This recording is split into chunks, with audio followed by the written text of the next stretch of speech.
ये आकाशवाणी रायपुर है। प्रादेशिक समाचार बुलेटिन के साथ मैं राहुल सिन्हा और अब पेश है आज के मुख्य समाचार। भारत निर्वाचन आयोग ने प्रवासी भारतीयों के लिए रिमोट वोटिंग व्यवस्था शुरू करने का किया प्रस्ताव। रायपुर से बिलासपुर और अंबिकापुर के लिए हवाई सेवा अब सप्ताह में 6 दिन चलेगी।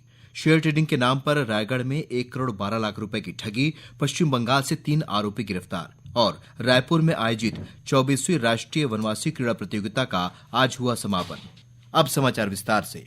भारत निर्वाचन आयोग ने देश के प्रवासी लोगों के लिए रिमोट वोटिंग व्यवस्था शुरू करने का प्रस्ताव किया है। इसके लिए बहु निर्वाचन क्षेत्र में रिमोट इलेक्ट्रॉनिक वोटिंग मशीन का उपयोग किया जाएगा। इस मशीन के द्वारा एक मतदान केंद्र से 72 निर्वाचन क्षेत्रों के लिए मतदान किया जा सकता है। अगर ये सुधार लागू होता है तो अपने मूल निवास स्थान से काम के सिलसिले में देश के अलग अलग हिस्सों में रहने वाले लोग अपने निर्वाचन क्षेत्र के लिए मतदान कर सकेंगे। आयोग ने बहु निर्वाचन क्षेत्र प्रोटोटाइप रिमोट ईवीएम की कार्यप्रणाली का प्रदर्शन करने के लिए सभी मान्यता प्राप्त 8 राष्ट्रीय और 57 राज्यीय दलों को आगामी 16 जनवरी को आमंत्रित किया है। यात्रियों की सुविधा को ध्यान में रखते हुए बिलासपुर और रायपुर से अंबिकापुर के लिए हवाई सेवा अब सप्ताह में 6 दिन सोमवार से शनिवार के लिए शुरू कर दी गई है। ये सेवा पहले सप्ताह में 3 दिन गुरुवार, शुक्रवार और शनिवार को संचालित की जा रही थी। एयरलाइंस के नए शेड्यूल के अनुसार अब रायपुर से अंबिकापुर की उड़ान सुबह 9 बजे प्रारंभ होगी और 10:15 बजे अंबिकापुर पहुंचेगी। 10:40 पर विमान बिलासपुर के लिए रवाना होगा। मुख्यमंत्री विष्णुदेव साय ने आगामी शिक्षा सत्र में सभी विद्यार्थियों को समय सीमा में निःशुल्क पाठ्य पुस्तकों का वितरण सुनिश्चित करने के निर्देश शिक्षा विभाग के अधिकारियों को दिए हैं। उन्होंने कहा कि इसके लिए वितरण कार्य की निगरानी ऑनलाइन ट्रैकिंग ऐप के माध्यम से की जाए। राज्य सरकार ने राष्ट्रीय स्वास्थ्य मिशन के अंतर्गत 7 विशेषज्ञ चिकित्सकों और 35 चिकित्सा अधिकारियों की संविदा नियुक्ति का आदेश जारी किया है। इनमें रायपुर, दुर्ग और बस्तर संभाग के शासकीय अस्पतालों में 6, बिलासपुर संभाग में 12 और सरगुजा संभाग में 5 चिकित्सा अधिकारियों की नियुक्ति की गई है। इन डॉक्टरों को संबंधित जिले के ग्रामीण और शहरी प्राथमिक स्वास्थ्य केंद्रों, सामुदायिक स्वास्थ्य केंद्रों और जिला चिकित्सालयों में पदस्थ किया गया है। छत्तीसगढ़ माध्यमिक शिक्षा मंडल ने डीएलएड प्रथम और द्वितीय वर्ष अवसर परीक्षा के परिणाम जारी कर दिए हैं। परीक्षार्थी अपना परीक्षा परिणाम मंडल की आधिकारिक वेबसाइट पर देख सकते हैं। इस बीच छत्तीसगढ़ संस्कृत विद्या मंडलम ने वार्षिक परीक्षा की समय सारणी जारी कर दी है।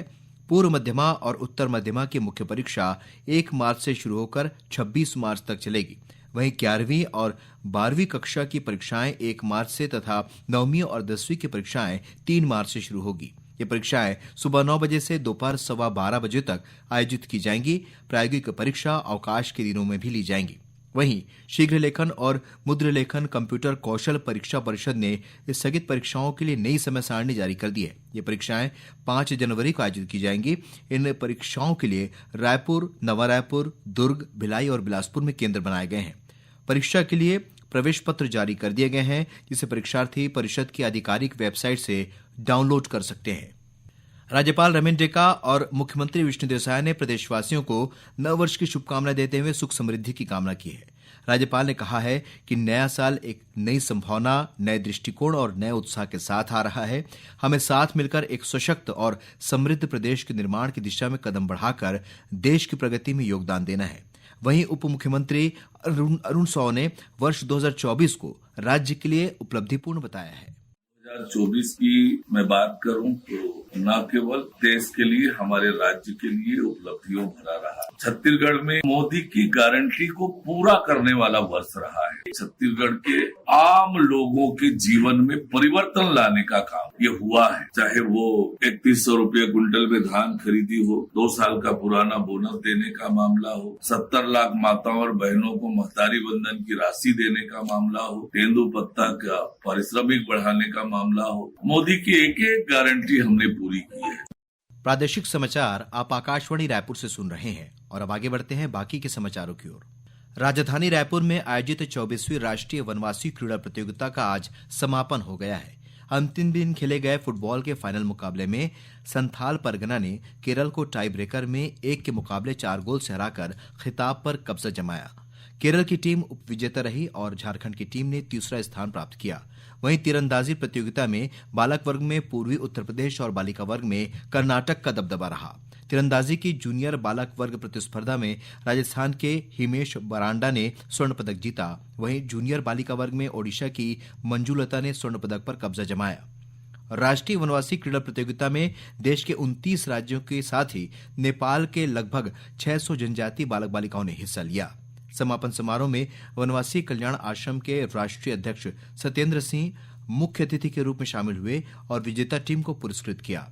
वनवासी कल्याण आश्रम के राष्ट्रीय खेल प्रमुख फुल शेरिंग लेपचा ने आकाशवाणी समाचार को बताया। 27 दिसंबर से चले इस 24वीं राष्ट्रीय क्रीड़ा प्रतियोगिता में देश के 29 प्रांत से 579 खिलाड़ी ने भाग लिया, जिसमें 2 इवेंट था, एक आर्चरी, दूसरा फुटबॉल। आज का जो अंतिम परिणाम हमारे सामने आया, जिसमें फुटबॉल में संथाल परगना फर्स्ट हुए हैं और केरला सेकंड पोजीशन में है, थर्ड पोजीशन में झारखंड। इसी प्रकार से आर्चरी का भी अपने 3 दिन तक मैच रहा। इस मैच में राजस्थान फर्स्ट रहा, उत्तर प्रदेश सेकंड रहा।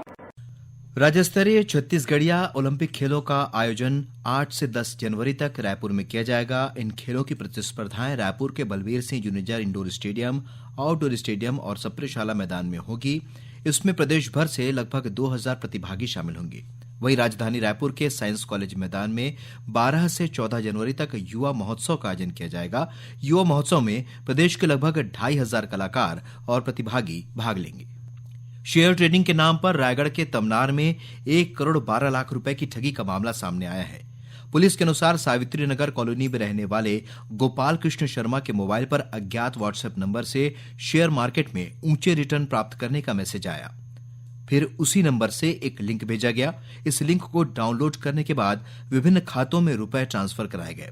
बताया गया कि प्रतिदिन 10 से 50% तक कमा सकते हैं। पोर्टल में बढ़े हुए रुपए भी दिखने लगे, लेकिन जब ये रुपए निकालने की कोशिश की गई तो वे पीड़ित व्यक्ति के अकाउंट में ट्रांसफर नहीं हुए।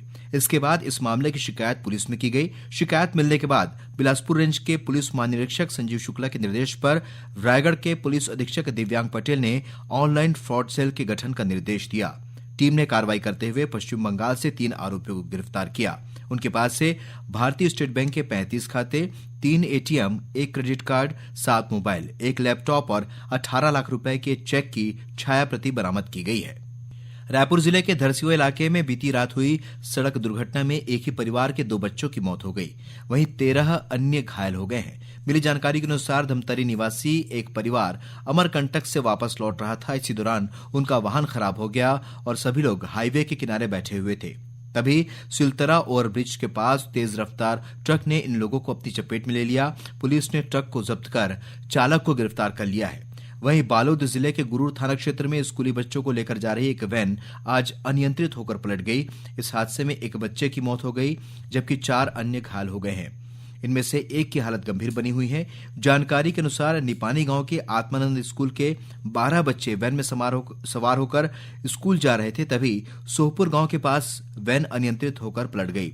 इधर जांजगीर चांपा जिले के गोविंदा गांव में 2 मोटरसाइकिलों के बीच आमने सामने से टक्कर हो गई और टक्कर में एक महिला की मौत हो गई, जबकि एक बच्ची सहित 4 लोग घायल हो गए हैं। वहीं शक्ति जिले के बारद्वार थाना क्षेत्र में कार और मोटरसाइकिल के बीच भिड़ंत होने से बाइक सवार युवक की मौत हो गई। और अब कुछ समाचार संक्षेप में। रायपुर के चंगोरा भाटा इलाके में बीती रात आपसी विवाद के चलते बजरंग दल के नेता सहित 2 युवकों की हत्या कर दी गई। पुलिस ने इस मामले में 2 नाबालिग समेत 6 लोगों को गिरफ्तार किया है। और कोंडागांव जिले की फरसगांव पुलिस ने गांजा तस्करी के मामले में 2 आरोपियों को गिरफ्तार किया है। उनके पास से 15 किलोग्राम से अधिक का गांजा बरामद किया गया है, जिसकी कीमत करीब 1.5 लाख रुपए बताई गई है। अंत में मुख्य समाचार एक बार फिर। भारत निर्वाचन आयोग ने प्रवासी भारतीयों के लिए रिमोट वोटिंग व्यवस्था शुरू करने का किया प्रस्ताव। रायपुर से बिलासपुर और अंबिकापुर के लिए हवाई सेवा अब सप्ताह में 6 दिन चलेगी। शेयर ट्रेडिंग के नाम पर रायगढ़ में 1 करोड़ 12 लाख रुपए की ठगी, पश्चिम बंगाल से 3 आरोपी गिरफ्तार। और रायपुर में आयोजित 24वीं राष्ट्रीय वनवासी क्रीड़ा प्रतियोगिता का हुआ समापन। इसी के साथ प्रादेशिक समाचार बुलेटिन समाप्त हुआ।